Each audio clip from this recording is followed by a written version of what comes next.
Okay, hi guys, good day and welcome back to my channel. It's Doris here as always, and I'm back with another reaction video. And today, it's more like a stand-up comedy by pardon me if I'm not pronouncing his name right, but I think it's Daliso Chaponda.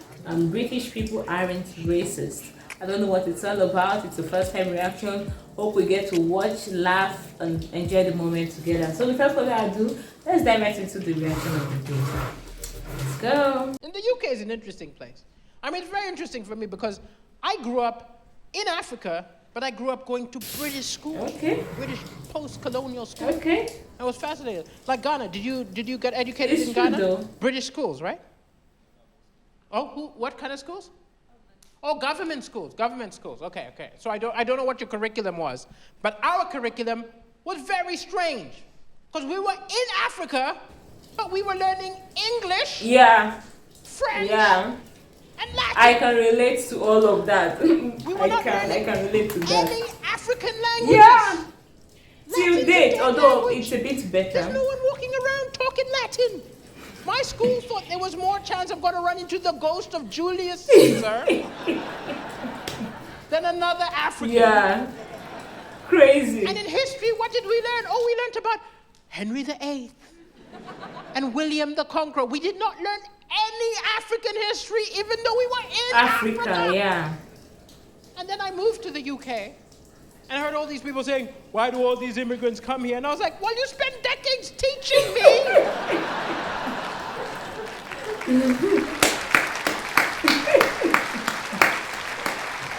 Where did you think I was gonna go? Yeah. Since you want taught me Japanese or something. Yeah, it's true. Where do you think I want to go? Since you it was more like they came and they wanted us to be like them, to act like them, do everything like them. And then when we come to their country, they're like, what are they doing? So why did you leave your country to my country to like colonize me and try to make me be like you? And then when I come to your country, you have a problem with it. I don't know. It just does not. I don't know what to say, but he's right. Let's continue watching though. But as much as I talk about all these people who saying, oh, these immigrants coming here, I actually think it's not a lot of people. It's not a lot of people. I mean, they're always in the press, but it's a minority. Like, you know, I was mentioned Trump. Do you think like a Trump figure could win in the UK? No, I don't think so. Because look, there are some nutters. There's definitely some nutters in the UK. But I've lived in 9 different countries, and by and large, the UK is the most accepting place I've ever lived. It is. Because most of you could not give a fuck.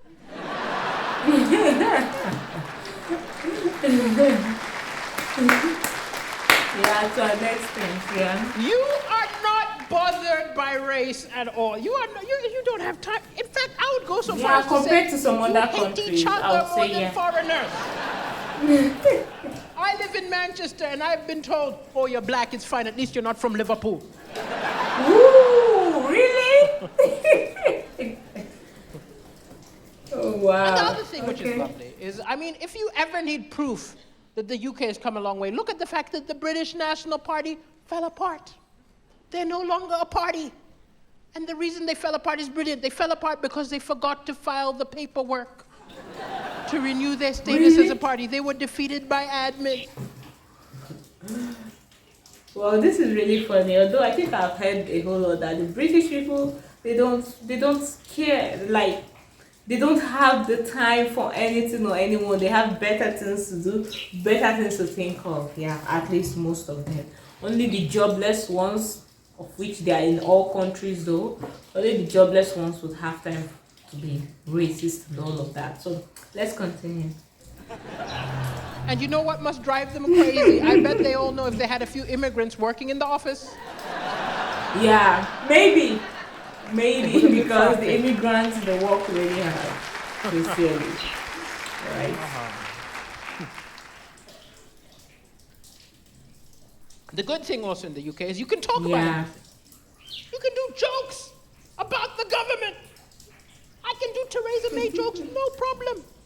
I can talk about the Queen, no problem. Not the same everywhere. You think I'm ever going to North Korea and drop in some? It's like Fatty Kim, yo, no. No. In fact, I'm not even going to put that on the special. Just going to edit it just in case he watches it. No. Kim Jong-un jokes, no Putin jokes, nothing. I believe actually got in so. I trouble in believe Malawi that over a it's joke. possible. And at the time, my dad was in the Malawi government. You'd think that gives me some protection. No, it did not. My dad was a minister, government minister. And it was interesting, because when I was younger, he was obsessed with my education. No matter what grades I got, they weren't good enough. If I got 5 A's, 2 B's, he'd say, no! You're not reaching your potential, huh? Apply yourself! If I got 7 A's, 1 B, no. Apply yourself. Not reaching your potential, he'd lock me up, make me study. And I understand, though. He just wanted to be proud of me. He was pushing me to be the best version of myself. And he's still in the government, right? He's still in the Malawi government. So I called him the other day and I said, Dad, there are food shortages all over Malawi and there's strikes in the street. Do it yourself. I don't think you're reaching your potential. I did this joke on a Monday. Tuesday morning, front page of all the Malawi papers was my face. And the headline, Minister's Son Ridicules Government. I got a call from the Malawi censorship board angry. They said, we have heard you are trying to bring down the government. We are coming to arrest you. Where do you live? So you need me to give you where I live. And so I'm happier in the UK. I mean, I love being in the UK. It's a very accepting place. It's also like you're educated about other countries. Like, Africa is a real place. Well, you know why I say this? Because I visited America to do some gigs. Now, do we have any actual Americans in the room? Hello, Americans! We need an apology from you for Trump? No, I'm kidding. No. But what I'm saying is, what I'm about to say does not apply to you because you are clearly Americans who have traveled. But what I noticed is there are some Americans who have stayed in America and know nothing about any other country other than America. And when they found out I'm from Africa, they'll be like, oh, dog, They feel like Africa is a country. Are there cars in Africa? I just went with it. I said, no, you're at the elephant. We put the bag in the trunk. We say, go, Dumbo. People still ask those questions till date. And people always think I'm talking about white Americans. No, the weirdest questions I got was from black Americans. Because to them, Africa's the motherland. It's their roots. One guy, Kyle, came to me and said, yo, dog, man. Can you help me, man? Can you help me? Can you give me an African name? I want to do that Malcolm X thing. I want to cross out my slave name, replace it, blam, with some Wakanda Then shit, give yourself man. a name. Come on. I said, okay. Your name is now Mazunzo. Good name, my brother's name. He said, no, dog. I want a real African name. I want a name with a click. I said, okay, your name is like, no. He said, that's some cool shit. What's it mean? I said, it means you're an idiot. That's what it means.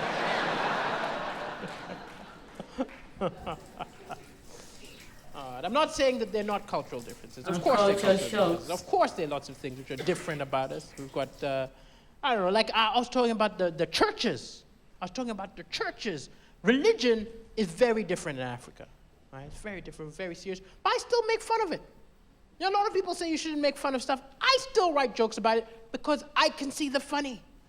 I remember when I was a kid, the first time I walked past a church, I said to my dad, Dad, why is there a cross on that house? My dad said, well, the person who started that religion died on a cross, so to remember him, we have the crucifix. The next day, I was walking past the synagogue, and I saw the Jewish star, and I was like, wow. The person who started that religion was killed by ninjas.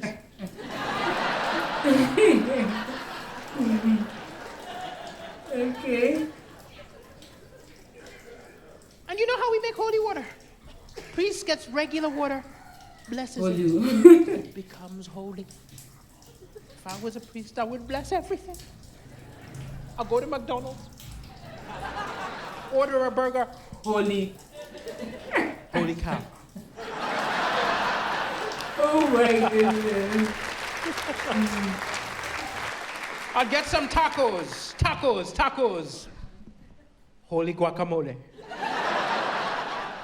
Take a dump. Holy shit. And my family was so religious. My teenage years, I started acting up. A lot of your parents would have called a psychiatrist. My dad called an exorcist. I do not know if any of you have ever been exorcised. It's not fun. They strap you to the bed with ropes. They start pouring holy water down your mouth. I was like, my dad did not think this was enough. He believes you spare the rod, you spoil the child. There was a big wooden cross. He grabbed it, passed it to the priest, and said, beat him! Out of him. Beat the devil out of him! The priest began to whack me. I was on the bed like, ah! So understandably, when the priest said, Satan! I figured I better play along. Now, I've watched the Exorcist movie. I can't turn my head around 360 degrees, but I gave it a good shot. I was like...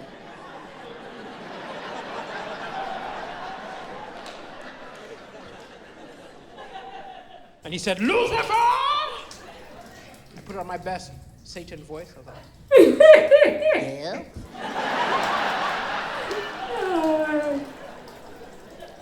He said, Satan, leave this boy! I'm leaving. Then I got a great idea. I pointed at my dad and said, I'm going into him! Oh my goodness. Okay, this was nice, but forget comedy, forget jokes. It's real. I'm from Africa, and I can tell you clearly that it happens. It happened. I've seen most of the things he said. I can relate to it 100%. But still, at the end of the day, bottom line being British people aren't racist. Yeah, I feel like I've never been there, but I have people over there, and I've seen things, I've read things, and all of that, and I can say they're nice people compared to other countries. I would say they're doing well, they're doing good. So yeah, kudos to them. But this was funny and it was real.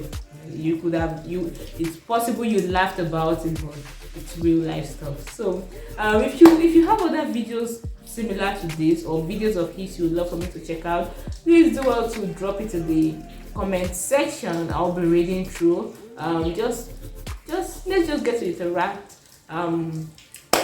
Let's get to become friends, like friends.